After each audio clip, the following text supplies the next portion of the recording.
Breaking news చూస్తున్నాం. వైఎస్ఆర్సీపీ నేతలకు వరుసగా ఎదురు దెబ్బలు తగులుతున్నాయి. ఇప్పటికే వల్లభనేని వంశీ, పోసాని కృష్ణమురళి, నందిగం సురేష్ వంటి నేతలు కేసుల్లో బుక్ అయ్యారు. ఇక తాజాగా హిందూపురం మాజీ MP Gorantla Madhav big shock తగిలింది. గోరంట్ల మాధవ్ నివాసానికి వెళ్లిన విజయవాడ సైబర్ క్రైమ్ పోలీసులు ఆయనకు సెక్షన్ 35/3 బిఎన్ఎస్ఎస్ కింద నోటీసులను చేశారు. మార్చి 5న సైబర్ క్రైమ్ పోలీస్ స్టేషన్ కు హాజరు కావాలని నోటీసుల్లో పేర్కొన్నారు. 2024 నవంబర్ 2వ తేదీన సైబర్ క్రైమ్ పిఎస్ లో మహిళా కమిషన్ మాజీ చైర్మన్ వాసిరెడ్డి పద్మ ఫిర్యాదు చేశారు. దీంతో ఆయనపై పలు సెక్షన్ల కింద పోలీసులు కేసు నమోదు చేశారు. ఓ ఇంటర్వ్యూలో పోక్సో కేసులో బాధితురాలి పేరు గోరంట్ల మాధవ్ చెప్పారని ఆయనపై కేసు నమోదు చేశారు.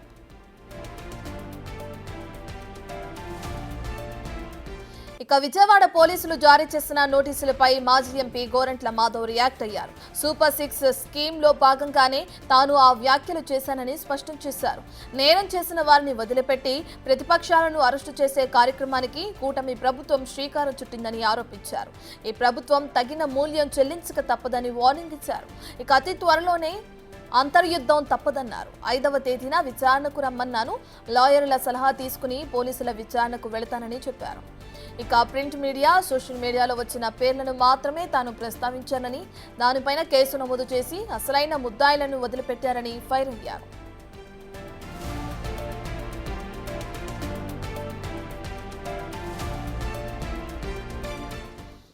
గోరంట్ల మాధవ్ పై నమోదైన కేసుకు సంబంధించిన పూర్తి డీటెయిల్స్ అందించడానికి మా ప్రతినిధి యోగానంద్ అందుబాటులో ఉన్నారు. యోగానంద్, ఇప్పటికే ఆయనకి నోటీసులు జారీ చేయడం, విచారణకు హాజరు కావాలని ఆ నోటీసుల్లో పేర్కొనడం కూడా మనం చూస్తున్నాం. అయితే ఏ సెక్షన్ కింద కేసు నమోదు చేశారు, ఇంకా నోటీసులు ఎటువంటి అంశాలు పొందుపరచడం జరిగింది? అనంతపురం జిల్లాలో నిన్న కాసేపు ఉద్రిక్త వాతావరణం నెలకొంది. హిందూపురం మాజీ ఎంపీ గోరంట్ల మాధవ్ నోటీసులు ఇచ్చేందుకు నిన్న విజయవాడ సైబర్ క్రైమ్ పోలీసులు పెద్ద ఎత్తున ఇంటికి చేరుకోవడంతో ఆయన ఇంటి వద్ద కార్యకర్తలు, మీడియా హడావిడి కూడా భారీగా పెరిగిపోయింది. ఏదైతే ఒక నవంబర్లో గత ఏడాది నవంబర్లో ఒక అత్యాచార బాధితురాల పేరుని ప్రెస్ మీట్ లో వ్యాఖ్యానించారంటూ కూడా మాజీ మహిళా కమిషన్ చైర్మన్ వాసిరెడ్డి పద్మ ఇచ్చిన ఫిర్యాదు మేరకు ఆయనపై పోలీసులు కేసు నమోదు చేశారు. దీని గురించి మరింత మాధవ్ గారిని అడిగి తెలుసుకునే ప్రయత్నం చేద్దాం. సార్ చెప్పండి, మీకు నోటీస్ నేను వచ్చారు, ఆ నోటీసులో ఏముంది, ఎన్ని గంటలకు మీ ఇంటికి వచ్చారు సార్? నిన్న సాయంకాలం ఇంటికి రావటం జరిగింది. వచ్చి మీ పైన కేసు రిజిస్టర్ అయింది, నోటీసులు తీసుకోవాలా, 5వ తారీఖు నాడు విజయవాడకు హాజరు కావాలనే ఉద్దేశంతో నోటీసును ఇవ్వడం జరిగింది. ఆ నోటీసును నేను తీసుకుని 5వ తారీఖు నాడు వీలైతే నేను వస్తా, లేని పక్షంలో నా కార్యక్రమంలో నా బిజీ షెడ్యూల్గానే ఉంటే షెడ్యూల్ని ఒకసారి చూసుకొని మళ్ళీ తెలియజేస్తాననే మాటను చెప్పడం జరిగింది. ఖచ్చితంగా నేను పోలీసుకు కానీ, కోర్టులకు కానీ, చట్టాలకు కానీ సహకరిస్తానని ఈ సందర్భంగా తెలియజేస్తాను. ఇప్పటికే నందిగం సురేష్, అలాగే వల్లభనేని వంశీ, నిన్న పోసాని కృష్ణమురళి, తర్వాత మీకు నోటీసులు రావడం, ఇదంతా ఏం చేస్తారు? మనం ఒకసారి గమనిస్తే ఈ రాష్ట్రంలో రాజ్యాంగం కానీ, ప్రజాస్వామ్యం కానీ, ప్రతిపక్షం కానీ, ప్రశ్నించే గొంతు కానీ ఏమీ ఉండకూడదు అన్నది ఈ ప్రభుత్వ ఉద్దేశంగా మనం భావించవచ్చు. రాష్ట్ర ప్రజలు కూడా అదే భావనతోనే ఉన్నారు. ఈవెన్ ప్రతిపక్షం లేకుండా ఏకపక్షము అంటే రాజరికము, ఇది నవాబుల పరిపాలనను అనుకుంటున్నారో ఏమో చంద్రబాబు నాయుడు గారు.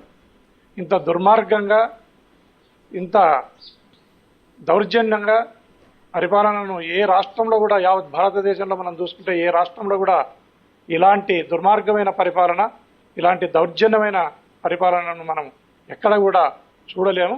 ఇది చాలా బాధాకరం. ఒక అత్యాచార బాధితుల పేరు ప్రెస్ మీట్ లో ప్రస్తావించారు సార్, ఎందుకంటే మీరు ఒక మాజీ పోలీస్ అధికారిగా పనిచేశారు కాబట్టి అడుగుతున్నాం.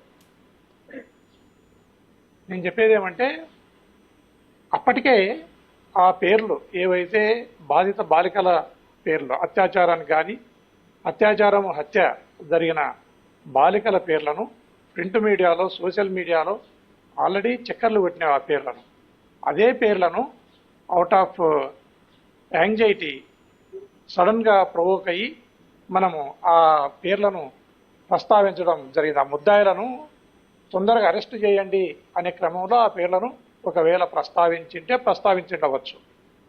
దాన్ని అసలు ముద్దాయిలను వదిలేసి ఇంతవరకు ముద్దాయిలను అరెస్ట్ చేయలేదు. కర్నూలు జిల్లా ముచ్చమరిలో జరిగిన ఏదైతే ఘటన ఉందో దాంట్లో ఇంతవరకు ఆ కేసులో ముద్దాయిలను కూడా అరెస్ట్ చేయలేదు. ముద్దాయిలను అరెస్టు చేయలేదు, ఇదేమి ప్రభుత్వము అని ప్రశ్నించిన నన్ను అరెస్టు చేస్తామని చెప్పి పోలీసులు ఇంటికి రావడం అనేది చాలా హాస్యాస్పదము.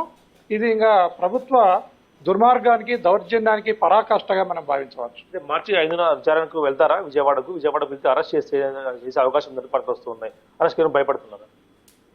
నేను పోలీస్ వ్యవస్థలో నుంచి వచ్చినన్ని చట్టాలను ఖచ్చితంగా గౌరవిస్తా, పోలీస్ వ్యవస్థను గౌరవించి పోలీసుకు నేను సహకరిస్తా. నిజంగానే నేను ప్రెస్లో మాట్లాడిన విషయం అరెస్టుకు లేదా రిమాండ్ చేయడానికి తగిన విధంగా ఉంది ఈ కేసు అని పోలీసు భావిస్తే అరెస్టు చేయవచ్చు, లేదంటే పోలీసు బెయిల్ మీద రిలీజ్ చేయవచ్చు, ఏదైనా చేయవచ్చు. నేను అన్నిటికీ సిద్ధంగా ఉన్నా. నేను ఖచ్చితంగా పోలీస్ ఇన్వెస్టిగేషన్కి కోఆపరేట్ చేస్తాను. మీరు ముందే ఊహించారా నోటీసులు వస్తాయి లేదా పోలీసులు వస్తారు, మన ఇంటి కేసులు మన మీద బుక్ అయ్యాయి, ముందే వస్తాయని ముందే ఊహించారు? సరే, నేను పోలీసు కేసు రిజిస్టర్ చేసినారు.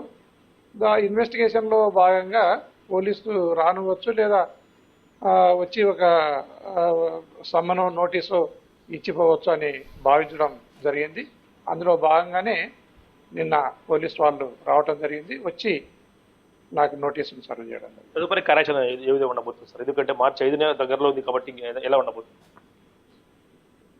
దానికేం ప్రత్యేకంగా ప్రిపరేషన్ ఏమి అక్కర్లేదు అనుకుంటున్నాను. కేసులు మీద పడతాయి. ఏం కేసులు పెట్టుకున్నా ఆ దొంగ కేసులు, ఆ కేసులు ఏమీ చేసుకోలేవు. ఈ ప్రభుత్వము ఇప్పటికే రాష్ట్రంలో 4 దిక్కుల కూడా అరెస్టుల పర్వం కొనసాగిస్తూనే ఉంది. పిన్నెల్లి రామకృష్ణారెడ్డిని అయితేనేమి, జోగి రమేష్ని అయితేనేమి, నందిగాం సురేష్ని అయితేనేమి, నిన్న పోసాని కృష్ణమురళిని అయితేనేమి, తర్వాత మా పేరుని నానిగారి మీద కేసు కట్టడం అయితేనేమి, రకరకాలుగా కేసులు కట్టడము, రిమాండ్ చేయడము, అబద్ధపు కేసులు, దొంగ కేసులు పెట్టి ఈ ప్రభుత్వము వైఎస్ఆర్ కాంగ్రెస్ పార్టీ కార్యకర్తలను, లీడర్లను హింసిస్తూ ఉంది. దీన్ని ప్రజలందరూ కూడా చూస్తూ ఉన్నారు, గమనిస్తూ ఉన్నారు. ఇప్పటికే ప్రజలు విసికి వేసారిపోవడం జరిగింది ఈ ప్రభుత్వం పైన. ఖచ్చితంగా ఈ ప్రభుత్వం మీద ప్రజలంతా కలిసి, యావత్ రాష్ట్ర ప్రజలందరూ కలిసి వెనక్కి తిరిగే రోజులు కూడా దగ్గరలోనే ఉన్నాయని ఈ సందర్భంగా తెలియజేస్తున్నాం. చూసిన గురంట మాధవ్ ఖచ్చితంగా చెప్తున్నారు, విచారణకు అయితే హాజరవుతారు, కాకపోతే ఎటువంటి పరిస్థితులకు భయపడేది లేదు, దొంగ కేసులకు భయపడినట్టు కూడా చెప్తున్న పరిస్థితి ఉంది Ratna. Right, thank you Yoganand.